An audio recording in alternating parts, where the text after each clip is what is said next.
अस्सलाम वालेकुम नाज़रीन। आपका मेज़बान असदुल्ला भट्टी अपने मीडिया फ़ोकस चैनल के साथ हाज़िर ख़िदमत है। सबसे पहले मैं आपसे ये गुज़ारिश करूँगा कि आप हमारे चैनल को, हम मीडिया फ़ोकस को सब्सक्राइब करें, बेल आइकन को दबाएँ ताकि आपको हमारे सारे नोटिफ़िकेशंस टाइम पे मिलते रहें। नाज़रीन, आज की सबसे बड़ी ख़बर ये है कि जिसको पूरे पाकिस्तान और बल्कि इंटरनेशनली लोगों को उसका एक लिहाज से इंतज़ार था कि इमरान खान को आज इस्लामाबाद हाई कोर्ट ने अपने एक मुख्तसर फ़ैसले में उनकी ज़मानत मंजूर करते हुए उनकी सज़ा को मुअत्तल कर दिया है और उनकी रिहाई का हुक्म दिया है। ये एक बड़ी ख़बर है। अभी तो फ़िलहाल तो उसकी सज़ा को मुअत्तल किया गया है, कलअदम नहीं किया गया, लेकिन मुअत्तल किया गया है तो उस लिहाज से भी उसके लिए रिहाई मुमकिन हो सकेगी। और आया उसको रिहा किया जाएगा या किसी और जो उन पे केसेस हैं उन पे उनको दोबारा गिरफ़्तार किया जाएगा, ये अभी देखना बाकी है। लेकिन नाज़रीन, मैं बात इस तरह शुरू कर रहा हूँ कि कुछ दिन पहले ही हमारे जो तहरीक इंसाफ के दोस्त हैं, जिसको आमतौर पे यूथिया कहते हैं, यूथिया ग्रुप ऑफ इंडस्ट्रीज़ कहते हैं, उन्होंने अपने सोशल मीडिया कैंपेन में इस्लामाबाद हाई कोर्ट के चीफ जस्टिस को हर्फ तनकीद ऐसा बनाया, उस पे नुक्तेचीनी, उसके ख़िलाफ़ घटिया किस्म की लैंग्वेज इस्तेमाल की कि ये किसी काम का नहीं है, ये एक जानिबदार जज है, ये है, वो है। यानी एक जुडिशरी की जो इज़्ज़त की जाती है, उस इज़्ज़त को भी ख़त्म किया गया, उसके तक़द्दुस को भी पामाल किया गया और उस चीफ जस्टिस साहब के किरदार कुशी की गई। और कई उस पे ऐसे भूंडे इल्ज़ामात लगाए गए कि हर आदमी का सर शर्म से झुक रहा था। लेकिन जब ये फ़ैसला आया तो अभी ये हमारे तहरीक इंसाफ के दोस्त ये कह रहे हैं कि ये हमारी फ़तेह है, ये हमारे इख़्लाक़ की भी फ़तेह है, हमने जो है वो हमें इंसाफ़ मिला है। तो उस वक़्त क्या था जब आप इस तरह की सोशल मीडिया पे गुफ्तगू कर रहे थे, गलीज़ ज़ुबान इस्तेमाल कर रहे थे, तो मेरी हर एक से ये गुज़ारिश है कि खुदा के वास्ते कभी भी किसी के लिए इतनी गंदी ज़ुबान इस्तेमाल न की जाए, उनके कैरेक्टर एसेसिनेशन न किया जाए, ताकि वो कभी फिर आपको शर्मिंदा होना पड़े और आप फिर ये कहें कि जी नहीं, अभी हमारे साथ इंसाफ़ हो गया, अभी हमारे साथ ये हो गया। अच्छा, ये जो रिहाई जो है वो कैसे अमल में आई है? कुछ लोगों का ख़्याल है कि इसमें बुशरा बीबी का सबसे बड़ा किरदार है। बुशरा बीबी की किसी हाई अथॉरिटीज़ से मुलाकात हुई, कुछ लोगों के बकौल कि उन्होंने कुछ श्योरिटीज़ दी हैं कि वो उसके पाबंद रहेंगे जब उसको इमरान खान साहब को जब रिहा किया जाएगा। ये भी एक स्कूल ऑफ थॉट है। दूसरे लोग ये भी कहते हैं नाज़रीन कि जैसा कि आपको पता है निगरान सेटअप है, निगरान सेटअप में नेब फिर एक्टिव हो गया है। कई ऐसे-ऐसे केस भी खुल रहे हैं, जिसको लोगों को सुनते हुए भी बड़ी हैरत ज़द की बात लग रही है। सिंध के कई ऐसे केस खुल गए हैं, जिसमें एक्साइज़ का मिनिस्टर है, उनके साथ मुख्तलिफ उनके जो सबॉर्डिनेट्स थे, उनके ख़िलाफ़ भी बातें हो रही हैं, पंजाब में भी, केपीके में भी, बलूचिस्तान में भी। तो इस बात को मद्देनज़र रखते हुए देखा जा रहा है कि जब तक के आम इंतख़ाबात हों,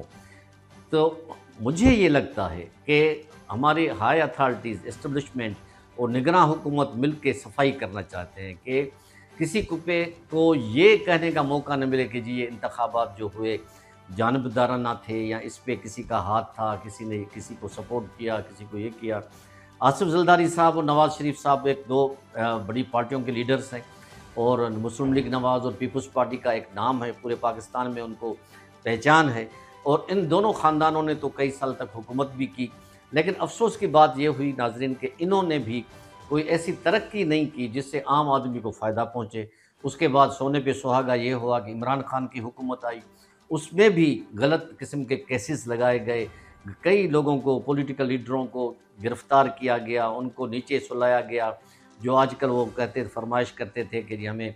ये भी चीज़ें चाहिए, पंखा भी चाहिए, अखबार भी चाहिए, उनको लेट राना सनाउल्लाह को, आसिफ ज़रदारी साहब को, शहबाज शरीफ को और कई दूसरे लीडरों की तज़लील की गई, शाहिद खाकान अब्बासी को, शर्जील मेमन को, मतलब कई ऐसे लोग थे जिनके लिए के खिलाफ़ केसेस थे और उन्होंने सज़ाएँ भुगतीं और आखिरकार देर से उनकी ज़मानतें हुई, वो बाहर आ गए। अब ज़रूरत इस बात की है कि इमरान खान साहब के ख़िलाफ़ सिर्फ़ एक केस ये नहीं है, कई दूसरे केस हैं। आया वो रिहा हो सकते हैं कि नहीं हो सकते? हो सकता है कि उसको किसी दूसरे केस में दोबारा गिरफ़्तार किया जाए या किसी तरह उसको हाउस अरेस्ट किया जाए। इसमें तो अभी उसके रिहा होने के बाद ये सारी बातें चलेंगी। लेकिन लगता यही है कि थोड़ा-सा एस्टेब्लिशमेंट ने भी अपना दिमाग جو ہے وہ لگانا شروع کر دیا ہے کہ یہ ان دونوں فیملیز کو، جو خاص کر کے آصف زرداری اور نواز شریف صاحب ہیں، ان کو کاؤنٹر کرنے کے لیے کیا کیا جائے کہ اگر یہ دوبارہ آئیں گے تو یہ پھر دوبارہ کرپشن ہوگی۔ آن دا ادر ہینڈ اگر عمران خان کی حکومت آتی ہے تو انہوں نے بھی کچھ نہیں کیا، انہوں نے بھی اخلاق سوز کئی ایسی حرکات ہوئیں، ایسے ایویڈنس، ایسے لیکس ہوئے، ویڈیوز لیکس ہوئے کہ آدمی کا سر جو ہے شرم سے جھک جاتا ہے۔ تو ایک گو مگو کی صورتحال ہے ناظرین پاکستان میں، کوئی بھی پولیٹیکل اسٹیبلٹی نہیں ہے، ہر کوئی ایک دوسرے کا گردن کرنے میں لگا ہوا ہے۔ ہم معاشی طور پہ تو بالکل بدحال ہو گئے ہیں،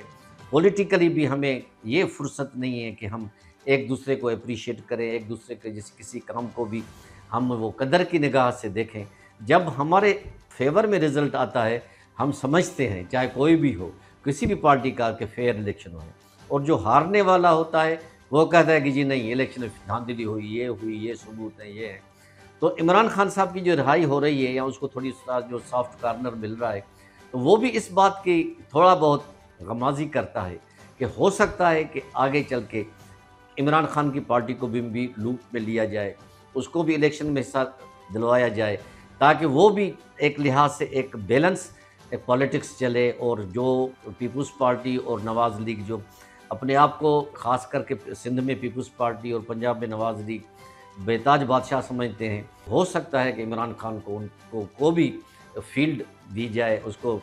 میدان پہ لایا جائے، تاکہ وہ بھی اپنے گھوڑے استعمال کر کے اس طرح کی کوئی حکومت بنے یا اس طرح کا کوئی آگے چل کے سیٹ اپ ہو کہ کرپشن کم سے کم ہو، لوگ ایک دوسرے کا احتساب کریں، عوام کو فیسلٹیز زیادہ ملیں۔ اور ہم یہی امید کرتے ہیں کہ انشاءاللہ کہ آنے والے انتخابات جو ہوں گے اس میں جو منتخب حکومت ہوگی، چاہے کسی کی بھی ہو، وہ اس سارے ادوار سے انہوں نے سبق سیکھیں گے کہ وہ عوام کے لیے کچھ کر سکیں گے تو آگے سروائیو کر سکیں گے، نہیں تو وہی حال ہوگا جو آج کل سڑکوں پہ ہو رہا ہے، بجلی کے بل